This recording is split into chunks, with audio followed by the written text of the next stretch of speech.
नमस्कार, centrally news में आपका स्वागत है। मैं वर्तिका सक्सेना। अगर आप कहीं बाहर जा रहे हैं तो गूगल मैप पर भरोसा मत करिए। इस मैप पर भरोसा करने वाले कई लोग दुर्घटना का शिकार हो चुके हैं। ताजा मामला शाहजहांपुर का है, जहां मैप से रास्ता भटक कर एक बस दुर्घटनाग्रस्त हो गई। वहीं हापुड़ में 15 फीट का विशालकाय अजगर देख लोगों में हड़कंप मच गया। देखिए इसी के साथ आज के समाचार।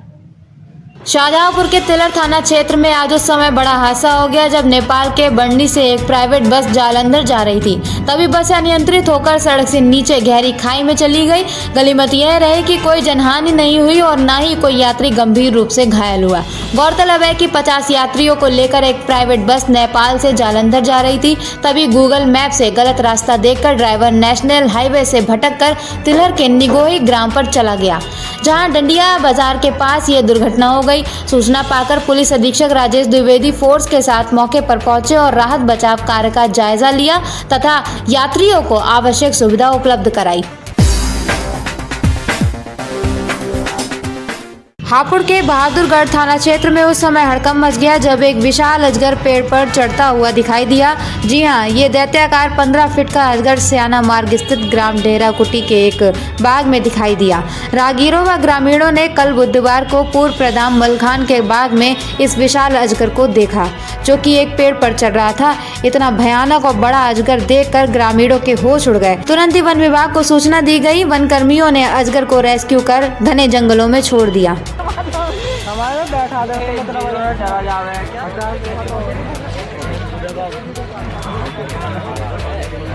तो देखो।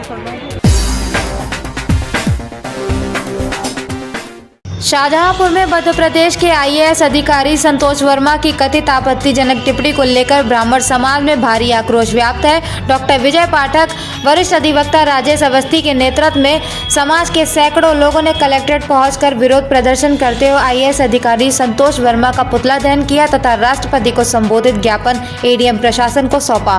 डॉक्टर विजय पाठक व वरिष्ठ अधिवक्ता राजेश अवस्थी सहित ब्राह्मण समाज के सभी प्रबुद्ध जनों ने टिप्पणी को ब्राह्मण समाज की गरिमा पर हमला बताते हुए तत्काल मुकदमा दर्ज कर कठोर दंडात्मक कार्रवाई करने की मांग की है। समय समय पर ब्राह्मणों को टारगेट किया जाता है, क्योंकि लोगों को पता है कि ब्राह्मण ही इस देश के बहुसंख्यक वर्ग को जोड़कर एक साथ ले चलने का प्रयास कर रहा है। ब्राह्मण अपना सर्वोच्च त्याग देकर भी इस राष्ट्र को बचाना चाहता है और इस तरह के कृत्य एक आईएएस द्वारा किया जाना जो है उसकी मानसिक दिवालियापन का परिचायक है। जैसा कि अभी हमारे वाजपेयी जी ने, हमारे महामंत्री जी ने कहा है, ऐसे व्यक्ति को तुरंत ही सरकार को पदमुक्त कर देना चाहिए। सरकार जब बनती है, ब्राह्मण जो है अपने किसी भी व्यक्तिगत स्वार्थ को छोड़कर राष्ट्रहित में जो है वो सरकार जो राष्ट्रहित में काम कर रही है, संपूर्ण 100% योगदान ब्राह्मणों द्वारा दिया जाता है। ये सर्वविदित है और ब्राह्मणों के योगदान से जो है इस देश में एक राष्ट्रवादी सरकार की स्थापना हुई है। सरकार को भी ये सोचना चाहिए कि ब्राह्मण वर्ग को जो बार बार जो है केंद्रित कर इस तरह की अपमानजनक टिप्पणी की जाती है, ये बेहद ही अभद्र टिप्पणी है।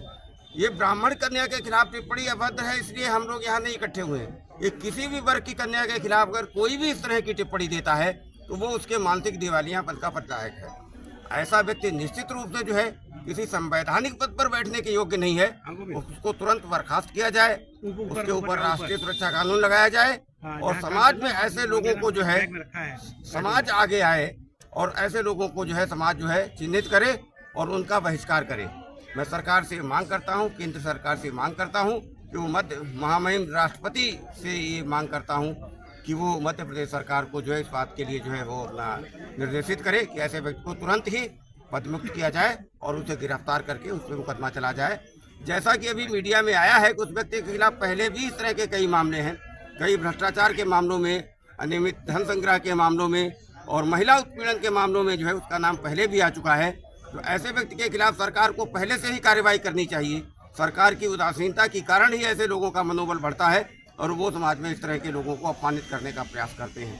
तो ब्राह्मण समाज शाहजहांपुर, ब्राह्मण समाज उत्तर प्रदेश ये मांग करता है कि इस पर अविलंब कार्रवाई की जाए, वरना एक राष्ट्रव्यापी आंदोलन जो है रूप लेगा, जिसके लिए जो है ब्राह्मण समाज कतई जिम्मेदार नहीं होगा। सरकार अगर समय से नहीं जागती है तो सरकार इसके लिए जिम्मेदार होगी कि ब्राह्मण समाज सड़कों पर उतर पड़ेगा। तो सरकार अगर ये चाहती है कि देश में जो है ब्राह्मण समाज सड़कों पर ना उतरे, सरकार के खिलाफ कोई आक्रोश न हो, तो सरकार ऐसे लोगों के खिलाफ तुरंत कार्यवाही करे जो ब्राह्मण समाज को चिन्हित कर अपमानित करने का प्रयास करते हैं। अभी एक IAS पागल हो गया है मध्य प्रदेश का, जिसको पागल खाने भेजने की आवश्यकता है। ये जिस तरीके से ब्राह्मणों के बेटियों के खिलाफ इस तरीके का एक घृणित मानसिकता का परिचायक बनकर के उसने एक बयान दिया है, उसको ये भूल गया है वो IAS पद पे है। मैं मांग करता हूँ मध्य प्रदेश सरकार से, भारत सरकार से और महामहिम राष्ट्रपति महोदय से तत्काल उसके खिलाफ कठोर कार्रवाई, रासुका की कार्रवाई की जाए, FIR दर्ज की जाए और उसको तत्काल पदमुक्त किया जाए, भ्रष्टाचार की जांच कराई जाए। और उसके अलावा ब्राह्मण समाज ही नहीं, इस प्रकार के जो भी इस प्रकार के सपोले हैं जो समाज को तोड़ने का कार्य कर रहे हैं और समाज के खिलाफ विद्वेष भावना फैलाने का कार्य करते हैं, समाज के खिलाफ टिप्पणी करते हैं, उनके खिलाफ रासुका की कार्रवाई हो। और अगर इसके खिलाफ रासुका की कार्रवाई नहीं होती है, अगर बड़ी कार्रवाई नहीं होती है, तो समाज में और सपोले इस तरीके से पलते रहेंगे। इनको पटक पटक मारने की आवश्यकता फिर पड़ेगी। इसलिए ब्राह्मण समाज सदैव अग्रणी भूमिका में रहा है। अगर ये नहीं माने और प्रशासन, पुलिस प्रशासन इसी ओर ध्यान नहीं दिया और सरकार ने नहीं ध्यान दिया, तो फिर ब्राह्मण समाज को कानून को हाथ में लेना पड़ेगा। तो ब्राह्मण ने सदैव लड़ाइयां लड़ी है और स्वयं की लड़ाई लड़ने में पीछे कभी नहीं रहा है। कि भगवान परशुराम का नाम सभी लोग याद रखें, फरसा उनके पास था। इसलिए मैं मांग करता हूं महामहिम राष्ट्र महोदय से तत्काल ऐसे निकम्मे और जो दोगला अधिकारी है, IAS कहता है, उसको पागल खाने में भेजा जाए, उसके खिलाफ कठोर कार्रवाई की जाए, रासुका कार्रवाई की जाए। अगर ऐसा नहीं होता है तो पूरे प्रदेश में ब्राह्मण समाज डॉक्टर विजय पाठक जी के और हर्षण वाजपेयी जी के नेतृत्व में लेकर के पूरे समाज को, युवा समाज में एक बहुत जो आक्रोश है पूरे देश में फैल जाएगा, जिसकी जिम्मेदारी फिर पुलिस प्रशासन और सरकार की होगी। इसलिए मांग करता हूं तत्काल ऐसे अधिकारी के खिलाफ कार्रवाई की जाए, अन्यथा की स्थिति में हम लोग आज अभी 2-4 हैं और फिर हम हजारों की संख्या में सड़कों पर उतर आएंगे। जय हिंद, जय भारत, जय ब्राह्मण समाज।